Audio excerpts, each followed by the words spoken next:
Tidak hanya layanan penukaran rupiah dalam ekspedisi rupiah berdaulat Kaltara 2024, Bank Indonesia juga melakukan edukasi rupiah terhadap masyarakat 3T. Nah, seberapa besar tingkat literasi masyarakat di wilayah 3T terhadap rupiah akan menjawabnya Mbak Fenty Ekarina yang saat ini sudah bersama dengan saya dari kelompok data edukasi dan kerjasama Departemen Pengelolaan Uang Bank Indonesia. Mbak Fenty, langsung saja, sudah ada 4 pulau dan 1 desa yang dikunjungi dan diberikan edukasi. Seberapa tingkat literasi masyarakat yang ada di wilayah ini terhadap rupiah? Terima kasih Mbak. Ya, tingkat literasinya memang berbeda-beda antar pulau. Jadi kalau misalnya contohnya di pulau Desa Talisayan yang kemarin kita kunjungin, Desa Talisayan itu ternyata memiliki tingkat literasi terhadap rupiah yang cukup tinggi, di mana masyarakatnya tuh bahkan sudah menggunakan kris dalam transaksi sehari-hari.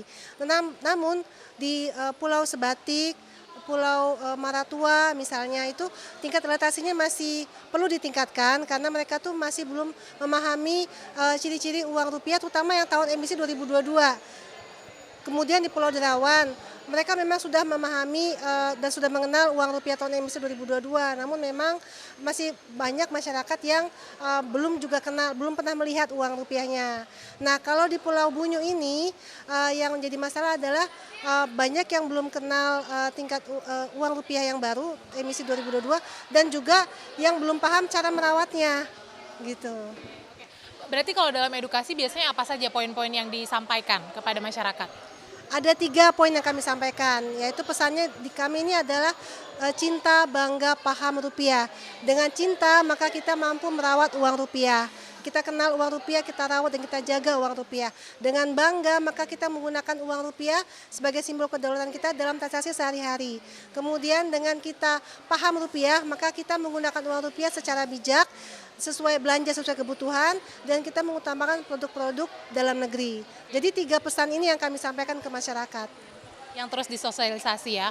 Nah Mbak, terus apa sih yang biasanya masih asing bagi masyarakat 3T terhadap rupiah? Apa yang masih belum diketahui? Makanya harus terus disosialisasikan. Persoalan utamanya adalah mereka banyak belum mengenal uang rupiah tahun emisi 2022 ya. Dari segi ciri-cirinya gitu mereka belum kenal. Kemudian yang kedua adalah mereka tuh belum tahu cara merawat uang rupiahnya. Jadi kayak mereka baru dengar ada yang namanya CBP itu cinta bangga paham rupiah tuh. Ada beberapa yang baru kenal, baru dengar. Ada yang sudah dengar tapi belum paham apa itu 5J perilaku kita merawat uang rupiah itu jangan dilipat, jangan dicoret, jangan dibasahin, jangan di stapler, dan jangan diremas. Nah, kenapa itu penting? Karena itu bagian dari cara kita merawat uang rupiah kita, gitu. Jadi kita sosialisasikan itu terus ke masyarakat. Mbak, selama edukasi atau sosialisasi, bagaimana respon masyarakat? Ada feedback nggak misalnya pertanyaan-pertanyaan unik atau masukan-masukan yang disampaikan kepada Bank Indonesia? Oh, ada nih yang unik-unik ini ya. Ada 2 pulau nih yang protes ke kita. Pulau Maratua sama Desa Talisayan. Itu masyarakatnya protes ke kita, Bu, kenapa bukan desa kami yang ada di gambar uang rupiah gitu? Kami juga mau seperti Pulau Derawan, Bu, ada di gambar uang rupiah. Ini contohnya Desa Talisayan. Kami juga cantik di sini, Bu. Kami juga punya punya fauna, Bu, yang bukan namanya potensi namanya hiu tutul katanya. Kami mau nanti kapan ya Desa Talisayan muncul di situ dengan hiu tutulnya gitu, karena mereka menganggap contohnya di Derawan, begitu itu ada di uang rupiah, itu potensi ekonomi masyarakatnya meningkat karena masyarakat tuh bangga pakai uang rupiah dan kemudian banyak orang yang tertarik mengunjungi Derawan. Jadi mereka tuh menganggap kapan nih giliran kami nih. Itu lucu juga. Unik karena ada kecemburuan supaya potensi wisatanya juga bisa dieksplor ya Mbak.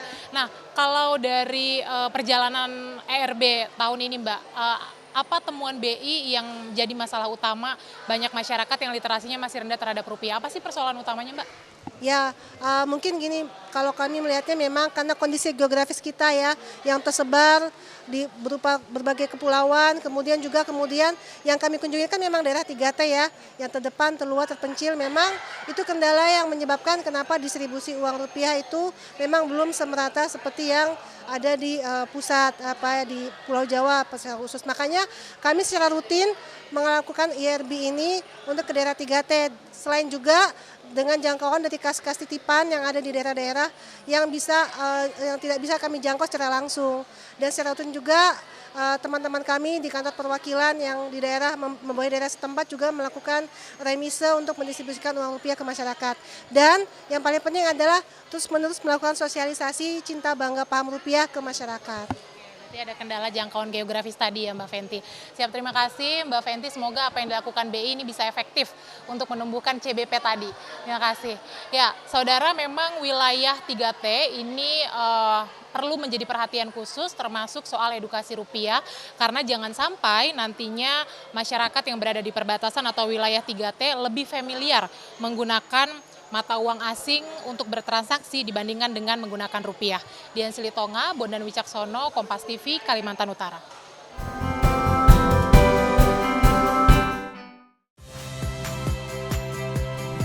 Saya Agin Fridianto. Saksikan terus program-program Kompas TV melalui siaran digital, pay TV, dan media streaming lain. Kompas TV, independen, terpercaya.